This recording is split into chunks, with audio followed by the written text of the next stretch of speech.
හරි අපි දරුවෝ ටික එහෙනම් ඔන්න අපි දැන් රිමයින්ඩර් සීරීස් එකේ පාඩම් 3ක් ඉවර කරා නේද? ඉවර කරා කියන්නේ නිකන් ඔහේ කරෙත් නෑ නේද? මං කිව්වා මේක කෙටි වීඩියෝ විදිහට යන්නේ. ඒ වුණාට ඒකෙත් අර පිළිවෙලක් ඇතුව තමයි අපි කරන්නේ. මේක කරන්නේ ඔයාලට පාඩම් මතක් කරගන්න විතරයි. ඇත්තම ගණන් හදනවා වගේ වැඩක් මේක වෙන්නේ නෑනේ. ගණන් හදන වැඩකට උදව්වකුත් ඉස්සරහට මං කරගෙන යන්න. හරි. එතකොට දැන් පාඩම් 3ක් අපි ඉවර කරානේ. ඔන්න පාඩම් 3ක් ඉවර කරලා දිනවා. දැන් මේ තියෙන්නේ 4වෙනි පාඩම. මොකද්ද?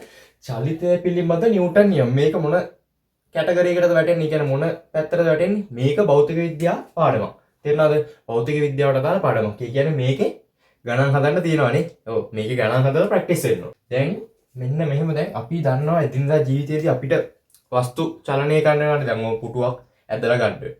නැත්තම් මේසයක් තල්ලු කරන්න වෙනවා. නැත්තම් මේ මේසෙක උඩ තියෙන පොඩි නිකන් පෙට්ටියක් වගේ නැත්තම් පෑනක් ඇදලා ගන්න වෙනවා. ඔන්න ඔහොම දේවල් කරන්න වෙනවා, චලිත කරන්න වෙනවානේ.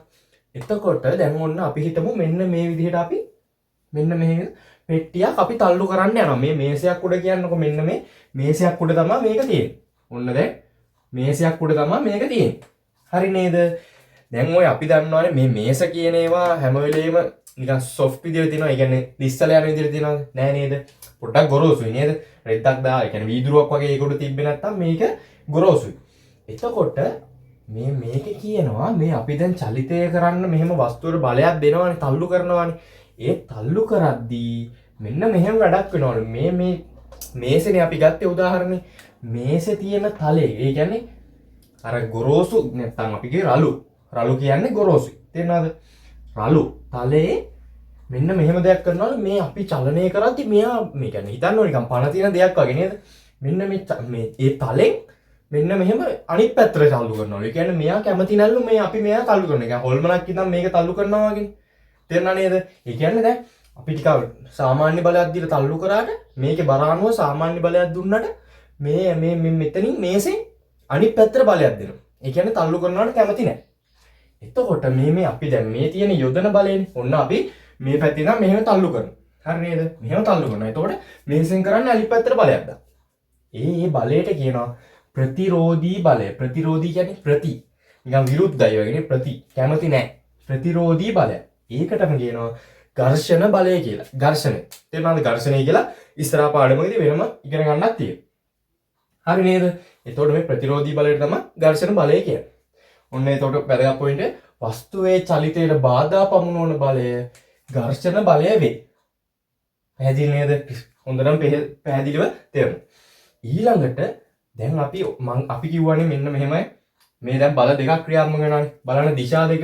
මෙයා මේ පැත්තට, මෙයා මේ පැත්තට. තේරුණාද? දැන් අපි හිතනවා මේ තියෙන යොදන බලයෙන් මෙන්න මේ යොදන බලේ හිමීට චූටි තල්ලුවක් දුන්නොත් මේ බලය කුඩා නම්. තේරුණාද? බලය කුඩා විට මොකද වෙන්නේ? ඒක මේ ප්‍රතිරෝධී බලයත් එක්ක සමතුලිත වෙනවා. සමතුලිත වෙනවා කියන්නේ මොකද්ද? සමතුලිත වෙනවා කියන්නේ මෙන්න මෙහෙම එකක්. දැන් අපි හිතමු ඔයාලා දන්නවනේ බලයක් මයින්නේ නිකන් නිව්ටන් කියලා ඒකකයක් තියෙනවනේ. ඒකෙන්නේ මයින්නේ. අන්න ඒ දැන් අපි හිතමු නිව්ටන් එකක බලයක් දැම්මොත් ඒක චූටි බලයක් කියලා හිතමුකෝ. නිව්ටන් එකක බලයක් දැම්මොත් මේ ඝර්ෂණ බලය අපි හිතමුකෝ නිව්ටන් 5යි උඩරිම යන්න පුළුවන් කියලා. අපි කියනවා මේ ඝර්ෂණ බලය උඩරිම යන්න පුළුවන් 5යි. ඒක මේ තලයේ මත රඳා පවතිනවා. තේරෙනවද? ඝර්ෂණ බලය මේ රළු තලයේ මත රඳා පවතිනවා. උඩරිම යන්න පුළුවන් මේකට නිව්ටන් 5යි කියමුකෝ. දැන් මෙයා 1 නිව්ටන් එකකින් බලය යෙදුවට මෙයා 5ම දාන්නේ නැහැ. මෙයා මොකද කරන්නේ? අරයා 1යිනේ දාන්නේ. මෙයා කරන්නේ 1කින් දානවා. එතකොට මොකද වෙන්නේ? එතකොට දැන් ඔයා හිතන්න මෙන්න මෙහෙම දෙයක්. දැන් අපි බලය දාද්දී මෙයා මෙහෙම ඉඳගෙන ලොකු බලයක් දැම්මොත් දැන් අපි 1ක් දුන්නාම මෙයා 5ක් දැම්ම කියන්නේ තව 4ක් වැඩිනේ. එතකොට වස්තුව අපේ පැත්තට තල්ලු වෙනවා. නිකන් හොල්මනක් ඇත්තටම ඉඳලා වගේ නේද? සාමාන්‍ය ලෝකෙ එහෙම වෙන්නේ නේද? එතකොට මෙතනදී මෙයා කරන්නේ ඒ අරයා අපි යොදන බලයටම සමාන එකක් දානවා. තේරෙනවද? සමාන විදිහට එකක් දානවා. එතකොට මෙයත් එකක් දානවා අපිත් එකක් දානවා. නිව්ටන් එක ගානේ. එතකොට වෙන්නේ සමතුලිතයි නේද?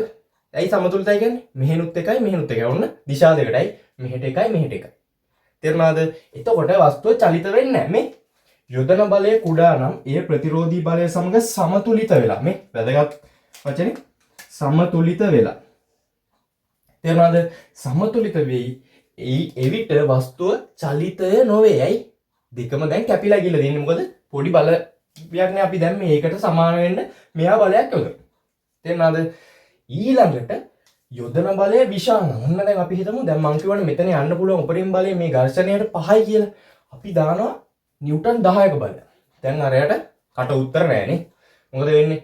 දැන් මෙයාට වඩා තවත් 5. කියන්නේ මෙයාට යන්න පුළුවන් උපරිම ගානටත් වඩා තව වැඩියනොත් දාලා. දැන් ඒතකොට මෙයා මොකද කරන්නේ? මෙයා එකක් දායිද? නෑ එකක් දාන්න නෑනේ කොහොමද? ඇයි? අපි ඒතකොට වළක්වන්න බෑනේ 10ක් දාදී එකක් දාන්න.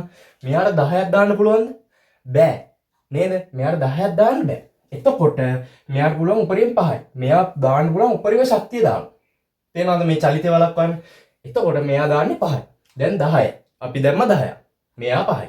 එතකොට අපේ 5ක් වැඩි.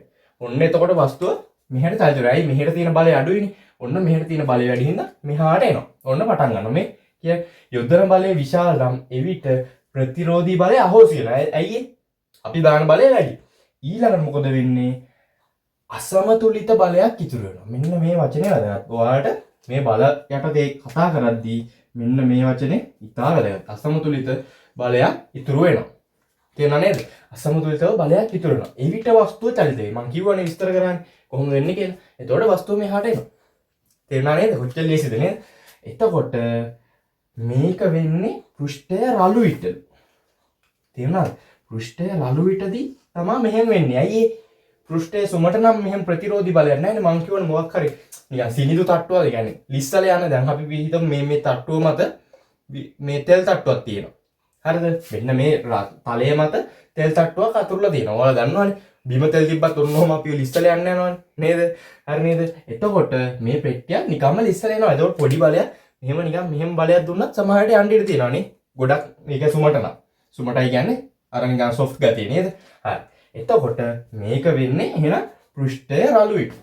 තේරුණා නේද මේ පාර්ට් එක? මේ පාර්ට් එකේ මේ පාඩමේ මුල තියෙන ටිකක් ඒක මේ සමහර විට ක්ලාස් වල මේක කරන්නෙත් නැහැ. තේරුණාද? ඉක්මනට අර බලයට දිශාවක් තියෙනවා.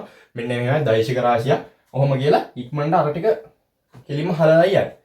මේ පාර්ට් එක තේරුණාද? මේක තේරුම් ගන්න නැතුව ඉතින් අර වට ගිහිල්ලා වැඩක් නැහැ. දැන් අපි උදාහරණයක් ගත්තා ඉස්සලා පෙට්ටියක් වගේ එකක් වස්තුවක් ගත්තා. දැන් අපි මෙන්න මෙහෙම කාර් එකක් යන ප්‍රවේගයෙන් යන කාර් එකක් ඔන්න ගමු. යම් මාර්ගයක යනවා මේ. ඔන්න මේ යන දිශාව තමයි කළු පාටේ ඉතලෙන් දක්වලා තියෙන්නේ. හරි නේද? දැන් අපි හිතමු යන දිශාවටම ඔන්න දැන් අපි ස්ලෝ එකේ යනවා කියමුකෝ. යම් ප්‍රවේගයෙන් පොඩි ප්‍රවේගයෙන් යනවා මේක. දැන් අපි ඔන්න කට්ටියක් එකතු වෙලා එකපාරටම පස්සෙන් දුවගෙන ගිහිල්ලා මේ පස්සහනේ කාර් එකේ පස්සෙන් දුවගෙන ගිහිල්ලා කාර් එකට ලොකු කට්ටියක් දැන් අපි 3-4 දෙන්න නැත්තම් ඒ වගේ ගාන ගිහිල්ලා එකපාර තල්ලුවක් දෙන්න. හරි නේද? එක දිගට ඔන්නම තල්ලුවක් දීගෙන යනවා. දැන් මොකද වෙන්නේ මේකේ? කාර් එකේ මොකද වෙන්නේ? ඔයාලට තේරෙනව නේද? මේක කියන්න දෙයක් නෑ මම. මේක නිකන් කටපාඩම් කරන්න දෙයක් නෙමෙයි. දැන් යම් මීට යන කාර් එකකට අපි පස්සෙන් ගිහිල්ලා මෙහෙම බලයක් දීලා තල්ලු කරොත් කාර් එකේ ප්‍රවේගය වැඩි වෙනවා නේද? වේගය වැඩි වෙනවා. නේද? ඇයි කියලා කියන එක තමයි ඔයාලා ඔලුවට දාගන්න ඕනේ. මේ බලන්න. මෙයා යන්නෙත් මේ දිශාවට. අපි බලය යොදන්නෙත් මේ දිශාවටම. තේරුණාද? ඒ කියන්නේ බල දෙකක් එක දිශාවට තියෙද්දි ඔන්න බල දෙකම එකම දිශාවට තියෙන ප්‍රවේගය වැඩි වෙනවා මේ කාර් එකේ. තේරුණාද? හරි. ඊළඟට හිතමු අපි දැන් කාර් එක ඉස්සරහින් දැන් ඔන්න මේ කාර් එක ඉස්සරහට යද්දී අපි හිතමු කාර් එකේ මොන හරි දෙයක් හැප්පෙනවා. තේරෙනවද? දැන් එතකොට මෙතනත් වෙන්නේ බලයක් යෙදින එකක් නේද? මෙතන දැන් මොකක් හරි දෙයක් තිබ්බට පස්සේ කාර් එකේ මොකක් හරි දෙයක් රදිනවා කියන්නේ එතනත් බලයක් යෙදෙනවා වගේ දෙයක් නෙවෙන්නේ. එතකොට මොකද වෙන්නේ? කාර් එකේ දෙයක් හැප්පුණාට පස්සේ කාර් එක මොකද වෙන්නේ? කාර් එක ස්ලෝ වෙනවා නේද? කාර් එකේ මේ ඉස්සරහින් දෙයක් වැදුනාට පස්සේ මේ තව ස්පීඩ් යන කාර් තියෙනවද? එහෙම දෙයක් තිබ්බොත් මටත් පේන්නේ. නේද?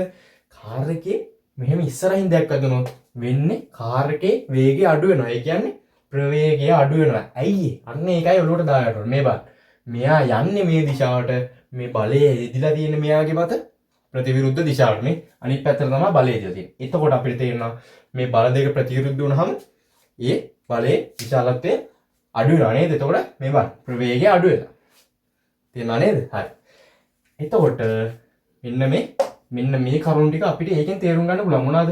බලයක් යෙදීමෙන් ලැබෙන ඵලය කියන්නේ මොකද්ද වෙන්නේ කියන එක බලය යොදන දිශාව මත වෙනස් වෙනවලු. ඇත්තද? ඔව් මේ ඒකනේ අපි මේ දිශා කතා කරේ. ප්‍රතිවිරුද්ධ දිශාවට කිව්වා, එකම දිශාවට කිව්වා නේද? හරි. එතකොට බලය යෙදීමෙන් ලැබෙන ඵලය බලය යොදන දිශාව මත වෙනස් වෙනවලු. ඒක හරි නේද? ඊළඟට කියනවා මොකක්ද? එනම් බලයට විශාලත්වයක් අපි කතා කරන්නේ කොහොමද? නේද? අර නිව්ටන් එකයි මෙහෙමයි කියලා බලයට විශාලත්වයක් කතා කරන්නේ. විශාලත්වයක් මෙන්න දැන් අපි මෙන්න කතා කරා මොනවද? දිශාවක් ගැන. අපි මේ දිශාව මත වෙනස් වෙයි. ඒ කියන්නේ බලයට විශාලත්වයට අමතරව දිශාවකුත් තියෙනවා. එහෙම රාශියට මොනවද කිව්වේ අපි? එතරම් කතා කරා. මොනවද බලයට මේ දැන් විශාලත්වයට අමතරව දිශාවක් තියෙන රාශියට මොනවද කිව්වේ? දෛශික රාශි කියලා කිව්වා නේද? ඒ කියන්නේ බලය දෛශිකයක්. තේරුණා නේද හොඳට? හරි. ඔන්න ඔහොම ඔලුවට දාගත්තාම ඔච්චර ලේසිද නේද? ඔය පාඩම් කරන්න දෙයක් තියෙනවද මේ වගේ? නෑ නේද? ඔන්න ඔහොම ලේසියෙන් ඔලුවට දාගන්නයි තියෙන්නේ. හරි. ඊළඟට කියනවා මොකක්ද? මේකත් අදග. ලක්ෂයක් මත ක්‍රියා කරන බලයක දිශාව. බලයක දිශාව. දැන් මේ දිශාවක් ගැන කතා කරන්නේ. ඒ දිශාව එම ලක්ෂයේ සිට අඳින ලබන සරල රේඛාවකින් දක්වන්න පුළුවන්. තේරෙනවද? මෙන්න මේ වගේ පොයින්ට් එන්නේ කොහෙටද? හිතලා කියන්න. මේවා එන්නේ MCQ වලට. තේරෙනවද? මේකේ මොකක් හරි වචනයක් වරද්දලා දෙනවා. තේරුණා නේද? හරි. එතකොට මේවා තමයි MCQ වලට මෙන්න මේ වගේ වාක්‍ය ඉන්නේ ඒවට. හරි. දැන් ඔන්න බලය සහ චලිතය ගැන ඔන්න බලය ගැන අපි මූලික කරුණු මූලික හැඳින්වීම ඔලුවට දාගත්තා.